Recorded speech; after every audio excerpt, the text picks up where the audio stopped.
हाँ, आज हम लोग एलसीआर सर्किट से रिलेटेड एक बहुत ही इंटरेस्टिंग फिनोमेनन को पढ़ेंगे। तो इसमें हम लोग ये देखेंगे कि रेजोनेंस क्या होता है। तो रेजोनेंस के बारे में हम लोग अर्लियर क्लासेस में पढ़ चुके हैं कि जब किसी भी ऑब्जेक्ट की जो नेचुरल फ्रीक्वेंसी होती है उसके बराबर अगर कोई अप्लाइड फ्रीक्वेंसी मैच कर जाती है तो बॉडी लार्जर एम्पलीट्यूड से वाइब्रेट करने लगती है and this phenomenon is known as resonance. और जिस फ्रीक्वेंसी पे ये फिनोमेनन ऑब्जर्व होता है उस फ्रीक्वेंसी को हम कहते हैं रेजोनेंट फ्रीक्वेंसी। तो इस तरह की चीजें हमारी एलसीआर सर्किट पे भी ऑब्जर्व होती है। ठीक है, यहां पे जो अप्लाइड वोल्टेज हमारा होता है उसकी फ्रीक्वेंसी एलसी सर्किट की फ्रीक्वेंसी से मैच कर जाती है और करंट हमारा मैक्सिमम हो जाता है उस कंडीशन में। तो मैक्सिमम हो जाता है इसका मतलब हमें एक मैक्सिमम वैल्यू ऑफ करंट मिली जिसकी एक फ्रीक्वेंसी हुई और वो फ्रीक्वेंसी मैच कर दी हमारी अप्लाइड फ्रीक्वेंसी से। तो हम कहेंगे कि इस सर्किट में रेजोनेंस होने लगा। रेजोनेंस से हम क्या कर सकते हैं ये समझिए। जैसे हम लोगों के पास डेली यूज में हम लोग कुछ चीजें यूज करते हैं जैसे टेलीविजन।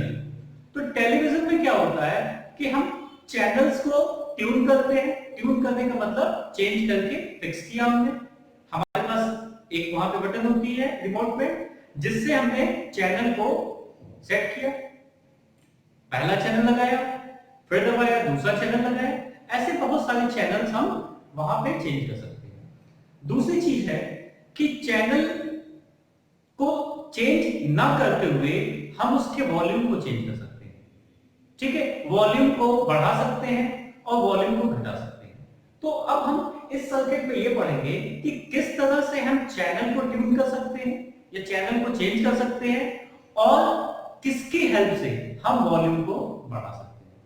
तो देखिए एलसीआर सीरीज सर्किट में आज का हमारा टॉपिक है resonance. Resonance in LCR circuit. ठीक है, तो इसके लिए सबसे पहले हम एलसीआर सर्किट एक बनाते हैं। यह हमारा इंडक्टर हो गया एल, इसको हमने सी से कनेक्ट किया सीरीज में एंड फाइनली हमने यहां पे आर लगा दिया और इस सर्किट को हमने एक एसी सोर्स से कनेक्ट कर दिया। यहां पे हमारे पास जो वोल्टेज है that is E is equal to E naught sine omega T, ये अप्लाइड वोल्टेज है। अब देखिए कुछ चीजें जो हम पहले पढ़ चुके हैं वहां से हमें इसके बारे में पता चल रहा है कि ये किस तरह का सर्किट है। तो यहां पे हमने ये देखा कि इसका जो हम फेजर डायग्राम बनाते हैं तो ये हमारा V R हो जाता है और यहां पे V L और ये हमारा नीचे V C, ये पाई बाई 2 और ये पाई बाई 2, ये चीजें हम पढ़ चुके हैं। ठीक है,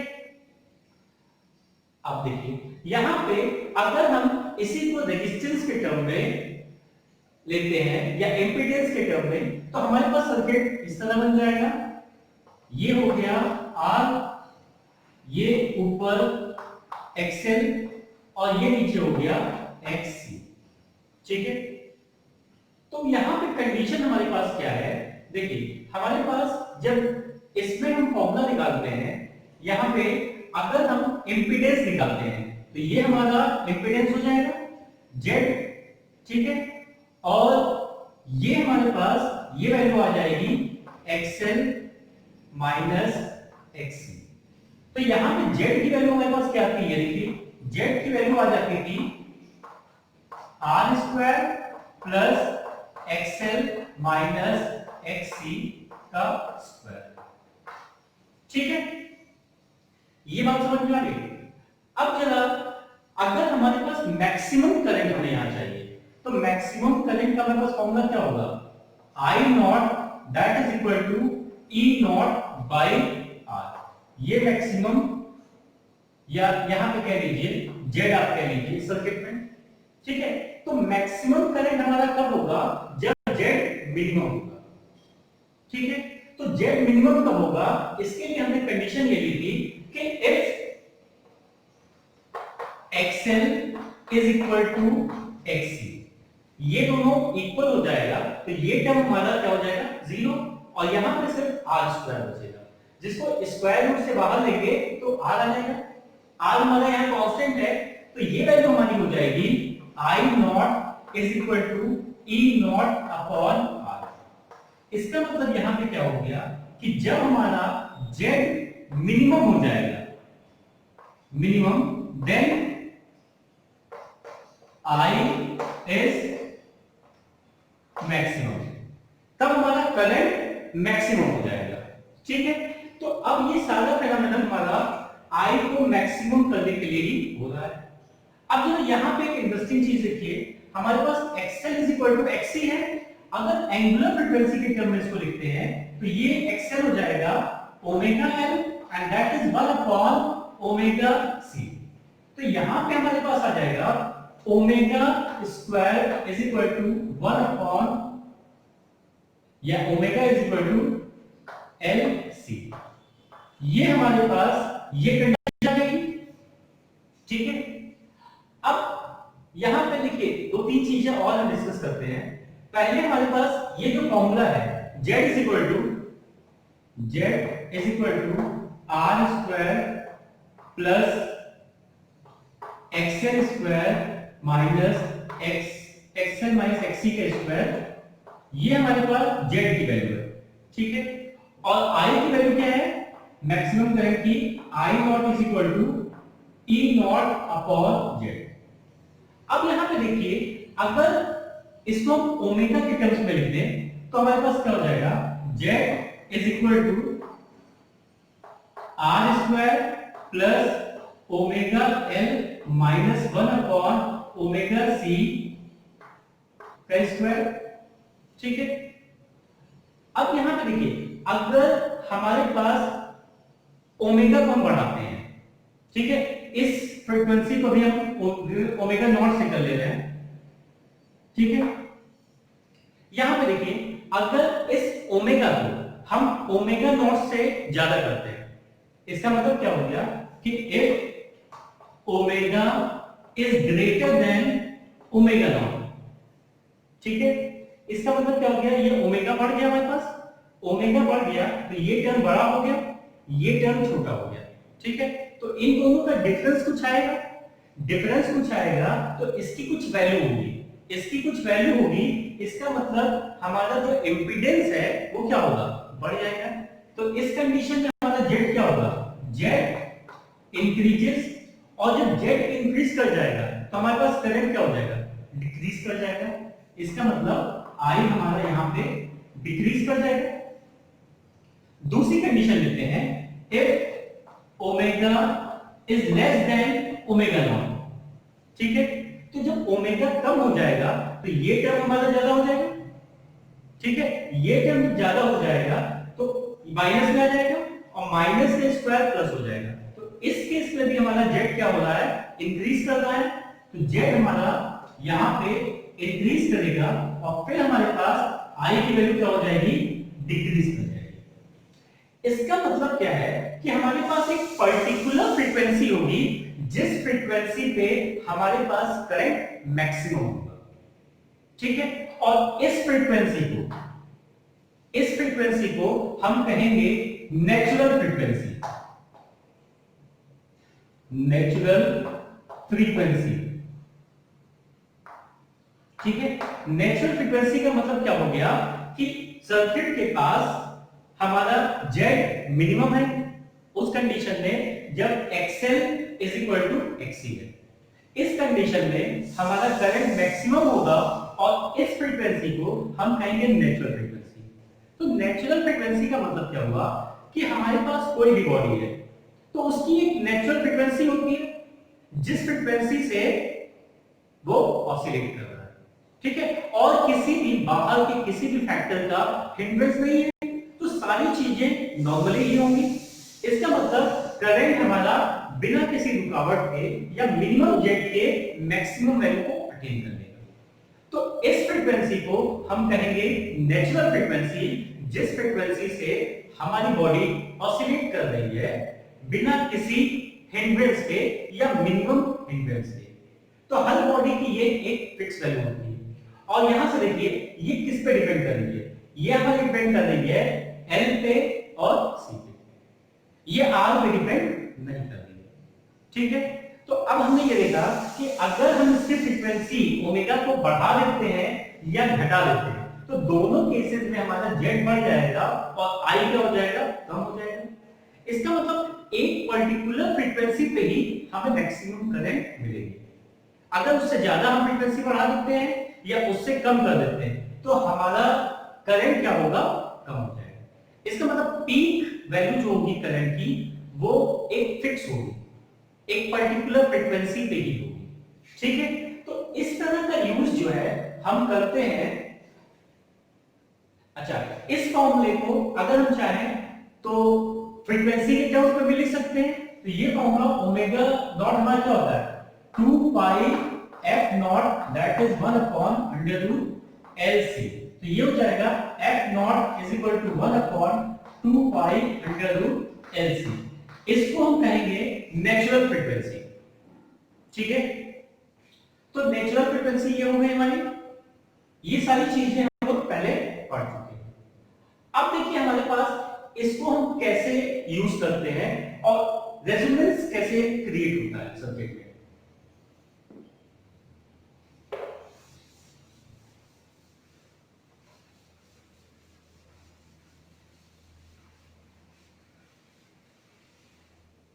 हाँ, यहां पे हमारे पास एक सीरीज एलसीआर सर्किट है।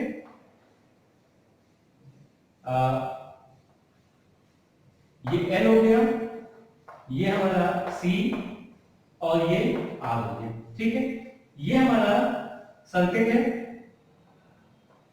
अब हमने क्या किया, इस सर्किट को बहुत सारे ईएमएफ हमने अलग अलग से दिए। यहां से हमने बहुत सारे ईएमएफ इन पैरेलल से इसको कनेक्ट कर दिया। ठीक है, तो अब क्या होगा, अब जब हमारे पास फॉर्मूला क्या है, हमारे पास फॉर्मूला आया omega naught is equal to 1 upon under root LC। यहां से हमारे पास क्या होगा, एक पर्टिकुलर हमने यहां से फ्रीक्वेंसी ली, एक पर्टिकुलर फ्रीक्वेंसी जब ली और यहां से हमने ट्यूनिंग की C की हेल्प से, तो इसकी जो फ्रीक्वेंसी हुई वो इस सर्किट की फ्रीक्वेंसी से मैच कर गई। ठीक है, अच्छा सेकंड केस, हमने यहां से दूसरा इफेक्ट लिया, उसको ट्यून करके उसकी फ्रीक्वेंसी ये कर दी हमने। ठीक है, तो इसी तरह से क्या होता है कि जब हम अलग अलग चैनल्स की फ्रीक्वेंसी सेट होती है और उन चैनल की फ्रीक्वेंसी को जब हम चेंज करते हैं तो हमारे पास धीरे धीरे चैनल्स चेंज होते हैं। देखिए इसको ग्राफ से ध्यान देखिए, ये हमारा ग्राफ है, यहां पे ये है ओमेगा फ्रीक्वेंसी और यहां पे हम बना रहे हैं करंट I। अब देखिए क्या होगा कि एक पर्टिकुलर यहां पे हमारे पास हमने C को इस तरह चेंज किया कि हमारे पास जो नेचुरल फ्रीक्वेंसी थी उस बॉडी की उसके बराबर हो गए। तो ये वैल्यू हमारी कितनी हो गई, ओमेगा नॉट। और हमने ये देखा कि ओमेगा नॉट पे ही हमारा करंट क्या होगा, करंट मैक्सिमम हो जाएगा। ठीक है, तो ये इस तरह से और इस तरह से ग्राफ है। ये वैल्यू हमारी क्या हो गई, आई नॉट मैक्सिमम वैल्यू हो गई यहां पे इस पर्टिकुलर फ्रीक्वेंसी। अब अगर यहां पे हम कोई फ्रीक्वेंसी लेते हैं ओमेगा 1 और यहां पे कोई फ्रीक्वेंसी लेते हैं ओमेगा 2, ठीक है, तो यहां पे क्या होगा, करंट कम हो जाएगा, यहां भी करंट कम हो जाएगा। और फ्रीक्वेंसी अगर हम घटाते हैं या बढ़ाते हैं तो और चेंजेस आएंगे करंट में। लेकिन हमें एक मैक्सिमम करंट एक पर्टिकुलर फ्रीक्वेंसी पे मिलेगा, जिस फ्रीक्वेंसी पे इसकी जो अप्लाइड वोल्टेज हम दे रहे हैं इसकी फ्रीक्वेंसी इस एलसीआर सर्किट से मैच कर जाएगी और उसको हम कहेंगे रेजोनेंट फ्रीक्वेंसी। उस कंडीशन पे हमारे पास करंट क्या हो जाएगा, मैक्सिमम करंट हो जाएगा आई नॉट। अच्छा, अब मैक्सिमम करंट होगा तो क्या होगा ये समझिए। मैक्सिमम करंट होगा तो हमारे पास पावर क्या होगा, ये देखिए। तो पावर का फॉर्मूला हमारे पास क्या है, P इज इक्वल टू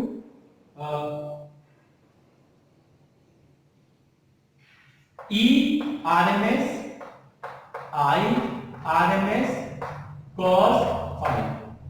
अच्छा, cos फाई हमारा क्या होगा, जैसे देखिए हमारे पास अभी जो हमने बनाया था, यहां पे VR था, ये VL, ये VC था, ठीक है।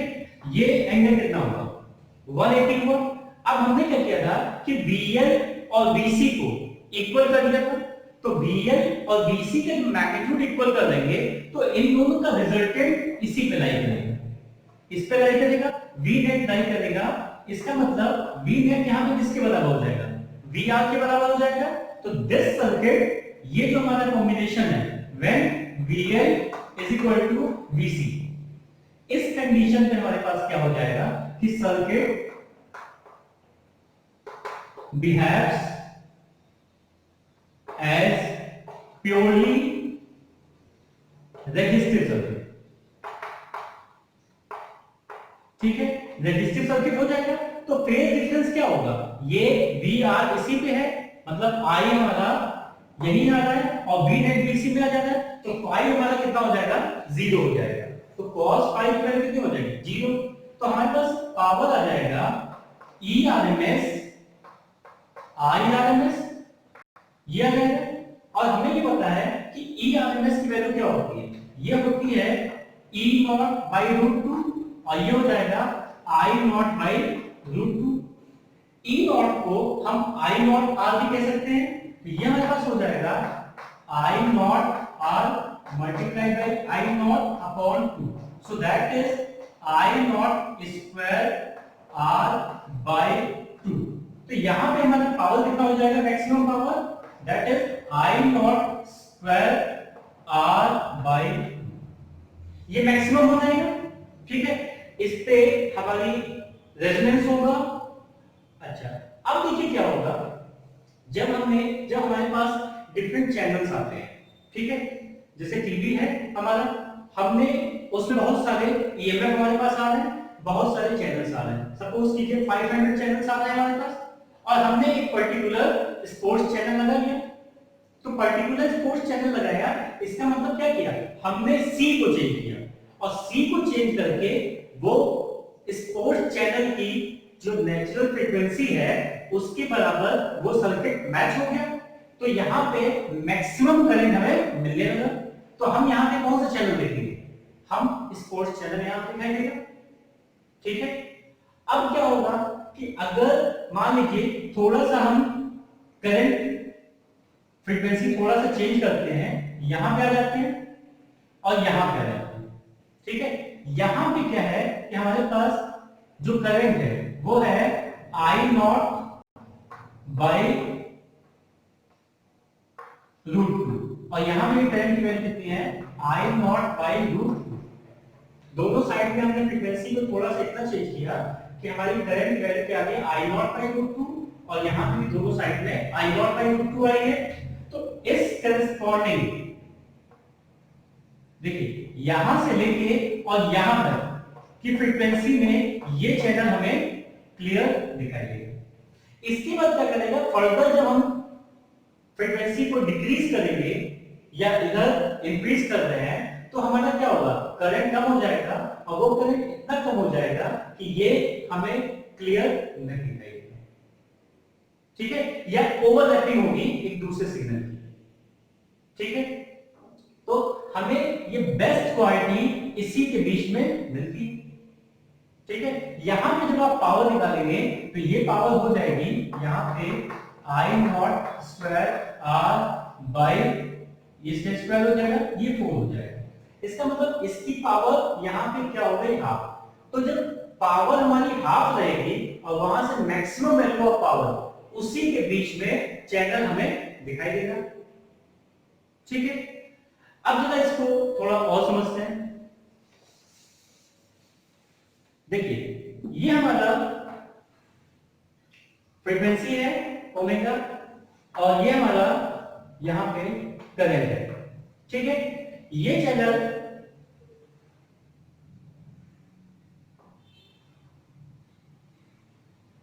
ये हमारा नंबर 1 चैनल था, यहां पे हमारे पास एक वैल्यू थी ओमेगा नॉट।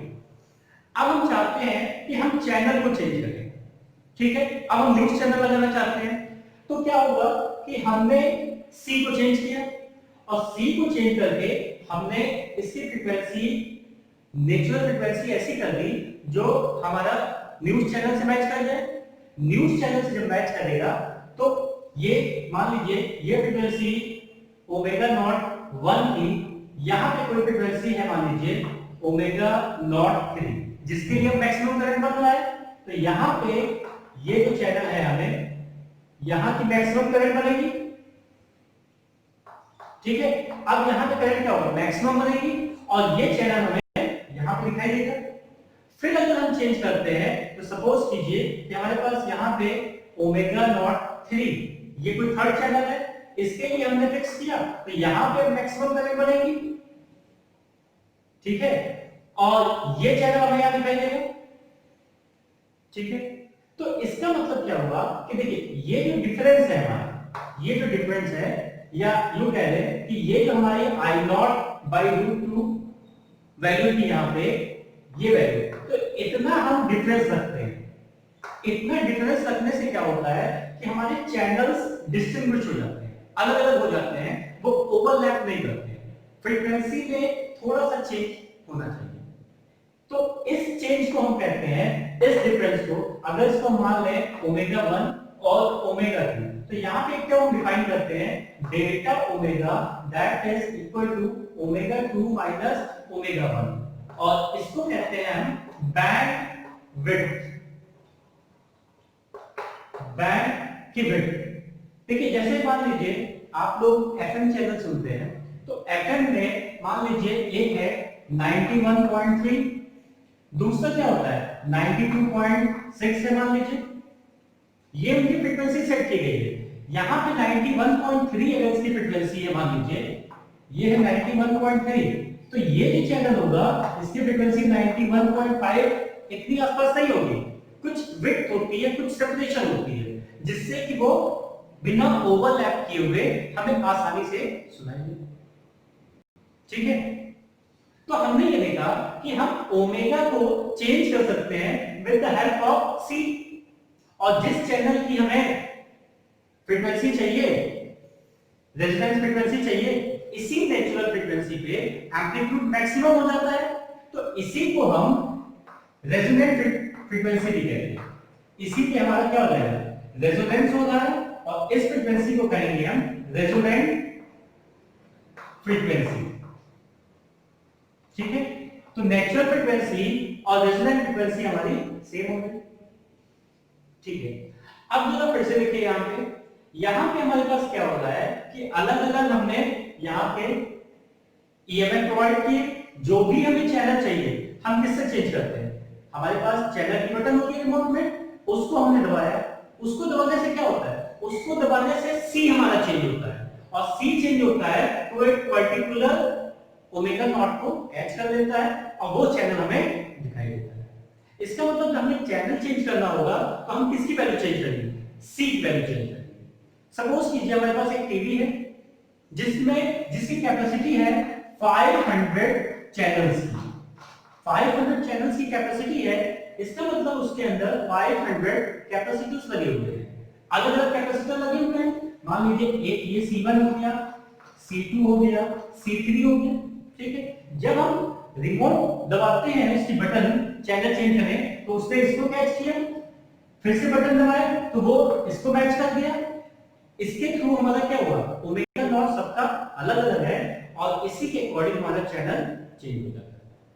तो इस तरह से हम किसी भी चैनल को सेलेक्ट कर सकते हैं या ट्यून कर सकते हैं, ठीक है ना। सेलेक्ट करने का मतलब क्या हुआ, हमारे पास बहुत सारे चैनल्स हैं, हमने एक ही पर्टिकुलर फ्रीक्वेंसी को मैच करा के वो चैनल सेलेक्ट किया, उसे हम देख रहे हैं। तो हमने क्या किया, out of so many channels जो हमारे पास हैं उसमें से एक को हमने सेलेक्ट किया, तो इसको हम सेलेक्टेड सर्किट भी कहते हैं। मतलब ये सर्किट में से क्या करता है, कुछ चीजों को सेलेक्ट करता है, ठीक है। अब जरा देखिए यहां पे ध्यान दीजिए, हमारा जो मैक्सिमम करंट है that is maximum current I naught is equal to E naught upon Z, और जेड यहाँ क्या हो गया, आर हो गया, तो ई नॉट अपॉन आर। अब हम आर को अगर बढ़ाएंगे तो क्या होगा, आई नॉट कम हो जाएगा, और आर को अगर कम करेंगे तो आई नॉट हमारा क्या हो जाएगा, ज्यादा हो जाएगा। तो रेजिस्टेंस को चेंज करके, रेजिस्टेंस को चेंज करके हम वॉल्यूम बढ़ाते हैं। वॉल्यूम बढ़ाने का मतलब क्या हुआ, हमने उसको करंट ज्यादा दे दिया, वॉल्यूम बढ़ गया, करंट कम कर दिया रेजिस्टेंस को बढ़ा के, तो हमारे पास वॉल्यूम कम हो। तो चैनल चेंज करने के लिए हमें सी को चेंज करना पड़ता है, और वॉल्यूम को चेंज करने के लिए हमें रेजिस्टेंस को चेंज करना पड़ता है। ठीक है, अब जरा यहां पे एक छोटा सा क्वेश्चन पहले देख लीजिए। अगर हमारे पास ये ग्राफ बना हुआ है, ये है, ये है, और ये यहां पे ये R1 है, R2 है, R3, तो इसमें मैक्सिमम कौन सा होगा? तो देखिए आपके पास ये पता है I naught is equal to E naught upon R। अगर R ज्यादा होगा तो I नॉट कम होगा। यहाँ पे I नॉट क्या है, कम है, यहाँ पे I नॉट उससे ज्यादा है, और यहाँ पे I नॉट सबसे ज्यादा है। इसका मतलब R1 हमारा सबसे कम हो गया, R1 इससे बड़ा हो गया, R2 इससे बड़ा हो गया, R3। तो ये क्लियर हो गया कि हम चैनल को किससे सेट करेंगे, चेंज करेंगे कैपेसिटर से। ठीक है, जो हम दबाते हैं कैपेसिटर चेंज होता है, उससे ओमेगा नॉट चेंज होता है, और हमारा चैनल चेंज हो जाता है। और जब हमें वॉल्यूम चेंज करना होगा तो हम रेजिस्टेंस को चेंज करेंगे, जिससे हमारा करंट बढ़ेगा या कम होगा, तो रेजिस्टेंस की हेल्प से हम वॉल्यूम को कंट्रोल कर सकते हैं। अच्छा, इसके बहुत सारे एप्लीकेशंस हैं। जैसे देखिए आप लोगों ने देखा होगा कि म्यूजिकल इवेंट कोई हो रहा है, तो म्यूजिकल इवेंट में आपने देखा एक स्टेज है, ठीक है, और स्टेज के नीचे एक ऑपरेटर बैठा रहता है, कंप्यूटर स्क्रीन रहती है उसकी, और बहुत सारे वहां पे बॉक्सेस लगे रहते हैं, जिसको वो कभी आगे पीछे करता रहता है। तो ये सब चीजें क्या करता है, उसे कहते हैं इक्वलाइजर। ठीक है, इक्वलाइजर मतलब क्या होता है, कभी कभी वो देखता है कि इसमें वॉल्यूम लाउड हो रहा है तो रेजिस्टेंस को थोड़ा सा मैच करता है, कभी वो देखता है इसी में क्या होता है, बास, ट्रिबल, ये सारी चीजें एलसीआर सर्किट ही वहां होती है, जिसको वो कम या ज्यादा करके मैच करता है कि साउंड हमारा बिल्कुल परफेक्ट हो। तो ये सारे एग्जांपल्स थे हमारे एलसीआर सर्किट के, जिसमें रेजोनेंस होता है। तो बैंडविड्थ आपकी समझ में आ गई कि इस बैंडविड्थ में कोई भी चैनल इसके साथ ओवरलैप नहीं करेगा, सब थोड़ी थोड़ी डिस्टेंस पे सेपरेट किए गए हैं, जिससे एक चैनल दूसरे के साथ मैच ना हो। देखिए पहले क्या होता था, पहले जो हम लोग रेडियो सुनते थे उसमें हमारा मॉड्यूलेशन होता था एएम में, एम्पलीट्यूड मॉड्यूलेशन होता था, तो उसमें चैनल्स इतने पास होते थे कि वो जब आप ट्यून करते थे तो वो फाइन ट्यूनिंग नहीं हो पाती थी, एक चैनल दूसरे पे ओवरलैप करने लगता था। और कभी कभी ऐसा होता था कि एक की करंट पर्टिकुलर मैक्सिमम मिल जाती थी तो हमें क्लियर सुनाई पड़ता था, लेकिन मैक्सिमम चांसेस में बैंडविड्थ इतनी कम होती थी और चैनल इतने ज्यादा होते थे कि वहां पे वो ओवरलैप करते थे, हमें क्लियर वॉइस नहीं आती थी। लेकिन एफएम ट्रांसमिशन में हमारे यहाँ टीवी में जो ट्रांसमिशन होता है वो एफएम ट्रांसमिशन होता है, फ्रीक्वेंसी मॉड्यूलेशन। तो इससे क्या होता है कि हमारी पर्टिकुलर एक फ्रीक्वेंसी है चैनल की, उसके अकॉर्डिंग उसकी आवाज हमें काफी क्लियर मिलती है। तो ये सारी चीजें हैं हमारी एलसीआर सर्किट से रिलेटेड। अब इसमें हम पढ़ेंगे नेक्स्ट टॉपिक में कि शार्पनेस क्या होती है और क्वालिटी फैक्टर क्या होता है। ठीक है, तो ये सारी चीजें आप लोग रिवाइज कर लीजिए, ये कई बार इससे रिलेटेड क्वेश्चंस अक्सर आते हैं।